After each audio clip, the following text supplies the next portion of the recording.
Olá, está no ar o nosso boletim de notícias. Fique agora muito bem informado sobre os principais impactos da pandemia em todo o Brasil. Eu começo com a atualização dos dados da Covid em todo o país. Na noite desta quinta-feira, o Brasil ultrapassou a marca dos 417 mil mortos desde o começo da pandemia. Os números foram atualizados pelo consórcio dos veículos de imprensa, que também apurou, junto às secretarias de saúde nos estados, o número de casos. Já são 15 milhões de registros de Covid no Brasil. Enquanto isso, a vacinação segue lenta. Em 10 capitais do país, a aplicação da segunda dose está suspensa por falta de imunizantes. E nessa quinta-feira, o presidente do Instituto Butantan, Dimas Covas, disse que o Brasil pode demorar para receber os 6 mil litros de insumos que pediu para a China. 2 mil litros chegam nos próximos dias, mas o resto ainda sem previsão. Covas culpa o governo federal e as declarações de Bolsonaro e Paulo Guedes pela demora.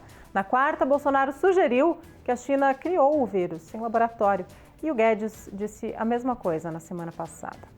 Agora, sexta-feira, a gente aproveita para falar um pouquinho de cultura. Olha só, o Instituto Inhotim, que fica em Brumadinho, na região metropolitana de Belo Horizonte, é o maior museu a céu aberto do mundo, reabre a visitação do público a partir dessa sexta-feira.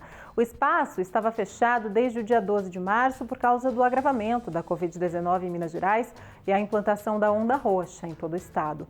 Para a reabertura, o Inhotim definiu que os protocolos de segurança contra a Covid-19 deverão ser cumpridos por todos os visitantes.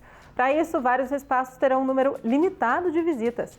Quem quiser visitar o espaço deve adquirir os ingressos com antecedência no site inhotim.org.br. O museu funcionará de sexta-feira a domingo, além de feriados, com limitação da capacidade de 500 pessoas. E cidades de todo o Brasil começaram a vacinar pessoas com comorbidades nessa semana. Em Belo Horizonte, a etapa começa nesta sexta-feira. Vamos ver. Sexta-feira, dia 7, é a vez de pessoas com síndrome de Down, com idade entre 18 e 59 anos completos até o dia 31 de maio.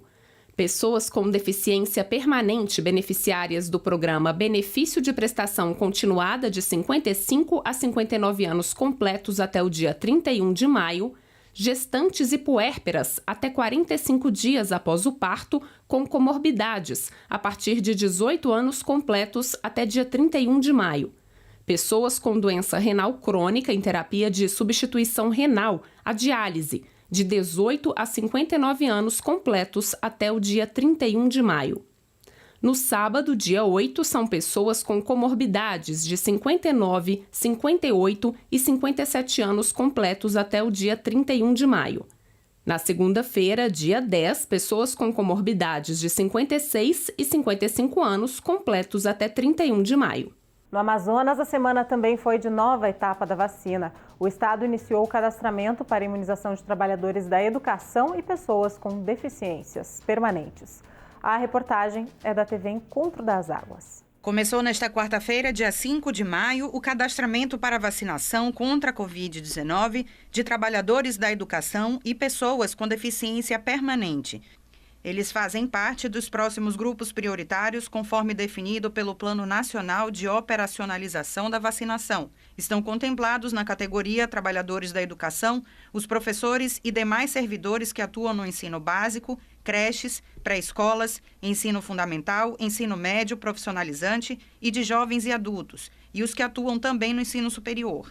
Já as pessoas com deficiência permanente são, de acordo com o Ministério da Saúde, as que têm impedimento físico, mental, intelectual ou sensorial de longo prazo, que representam barreiras para a participação na sociedade em condições de igualdade com as demais pessoas. Para fazer o cadastro, o usuário deve acessar o site imuniza.manaus.am.gov.br e informar os dados solicitados. E agora a gente fala das medidas dos estados para ajudar as pessoas que sofrem com a crise econômica provocada pela pandemia. Em Santa Catarina, o governo deve criar um auxílio emergencial para pessoas em situação de vulnerabilidade e para desempregados que atuam nos setores mais afetados pela pandemia. Veja o que disse a governadora do estado, a Daniela Rainer. A governadora do estado, Daniela Rainer, autorizou o envio para a LESC, a Assembleia Legislativa de Santa Catarina, de um projeto de lei que autoriza a concessão de auxílio emergencial para pessoas em situação de vulnerabilidade e desempregados que atuavam nos setores mais afetados pela pandemia. O governo de Santa Catarina estima que sejam atendidas mais de 62 mil famílias catarinenses e o investimento será superior a 37 milhões de reais, com recursos já garantidos no orçamento. O estudo mostra ainda que 43.537 famílias que não receberam nenhum auxílio do governo federal terão direito a 3 parcelas de R$200. Já as 18.578 pessoas desempregadas nos setores ligados à alimentação, alojamento, promoções, eventos e turismo receberão 2 parcelas de R$300. Eu autorizei hoje o envio para a Assembleia Legislativa o projeto do auxílio emergencial do Estado de Santa Catarina. São mais de 62 mil beneficiados nesse projeto. Buscando as pessoas que não recebem nenhum tipo de benefício, que estão cadastradas no CAD único, e também as pessoas que estão com alguma limitação, com alguma debilitadas em função da pandemia.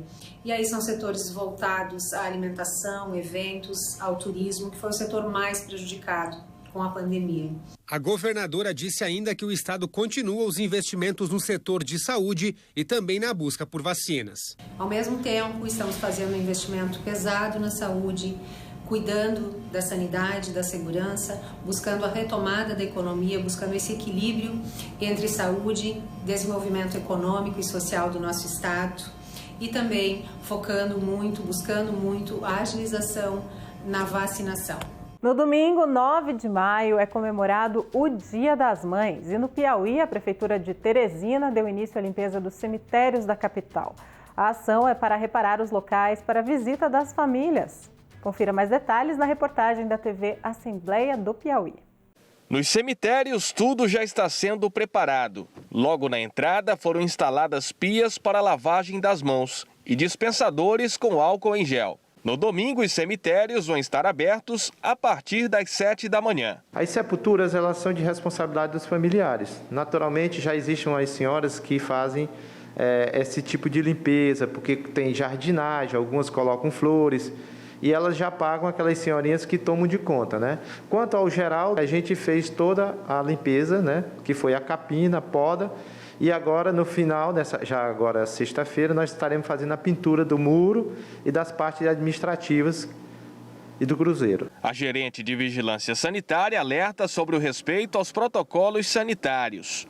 O órgão tem intensificado ações preventivas e orienta a população para o cumprimento das medidas de combate ao coronavírus. Nós notamos que em determinadas datas a movimentação nos cemitérios aqui na nossa capital é mais intensa.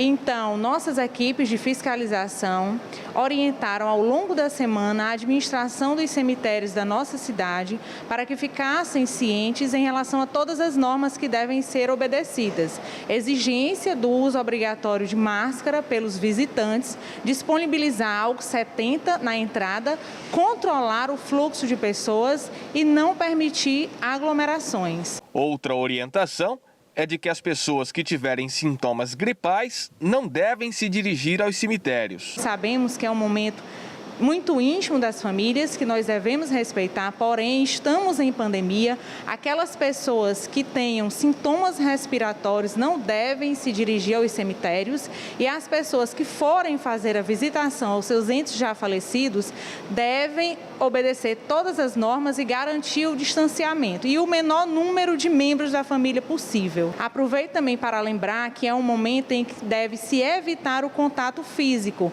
os apertos de mão, os abraços, tudo isso ser evitado para que possamos diminuir a disseminação do coronavírus. E no interior de São Paulo, a expectativa pela reabertura dos cinemas é grande. Em Rio Claro, salas de cinema foram reformuladas e aos poucos estão retomando a transmissão dos filmes. Os amantes do cinema percebem a diferença assim que chegam. As bilheterias deram lugar às máquinas de autoatendimento. Antigamente, cinemas convencionais, você teria que passar numa bilheteria, depois passar no bombonier, ficava lá 15 minutos na bilheteria, depois mais 15 minutos na Bombonière, totalizando 30 minutos de espera. Hoje, com 15 minutos, você vai num lugar só.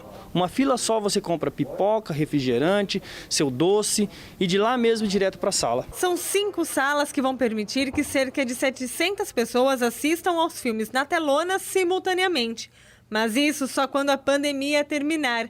Por enquanto, a capacidade de apenas 25% por causa da fase de transição.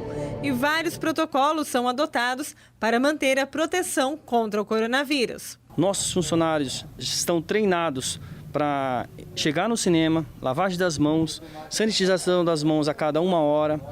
Toda vez que acaba uma sessão, entra um colaborador com equipamento que chama nebulizador e produtos declarados pela Anvisa, onde mata 99,9% das bactérias, inclusive o Covid. 2 das salas agora possuem um sistema de som e imagem de alta definição que tem como objetivo fazer o público se sentir dentro da telona. Uma das salas com um som Dolby Digital 7.1, com som imersivo. O projetor é um projetor a laser, diferenciado dos comuns, que eles trabalham com lâmpada, né? O a laser ele dá uma imagem muito mais nítida, sendo 4K.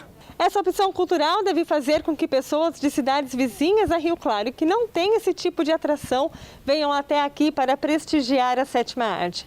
É uma opção mais próxima para vivenciar a magia do cinema. Nós mudamos a estrutura física do cinema, trouxemos uma qualidade de atendimento semelhante ao que todas as redes entregam em shoppings do entorno aqui de Rio Claro. Nosso cliente precisava disso, nosso consumidor precisava disso. Apesar de nós termos o streaming, apesar de termos a televisão, internet e outras formas de chegar às plataformas para nós, o cinema continua sendo algo que encanta, não é? Que comove e é uma arte que ela tem que ser cada vez mais desenvolvida, entendida. Maria Elisa, por exemplo, ia a Piracicaba para apreciar os filmes na telona. E agora gostou da novidade. Fiquei muito contente, muito entusiasmada, porque eu sou amante do cinema, né? E está muito confortável a sala, bem estruturada, bem espaçosa. O som do filme está maravilhoso. Você vive tudo aquilo que você está assistindo, né? E para encerrar, eu falo das Olimpíadas de Tóquio. Nessa quinta-feira, o Comitê Olímpico determinou que todos os atletas e delegações que vão participar dos Jogos Olímpicos deverão ser vacinados antes de irem ao Japão. O acordo foi fechado com as farmacêuticas Pfizer e BioNTech para que as imunizações comecem o quanto antes, já que a abertura dos Jogos Olímpicos será no mês de julho. O plano é que todas as equipes desembarquem já imunizadas no país. E o nosso boletim de notícias fica por aqui. Lembrando que você segue muito bem informado ao longo da nossa programação, por isso não saia daí, fique com a gente e, é claro, se possível, fique em casa.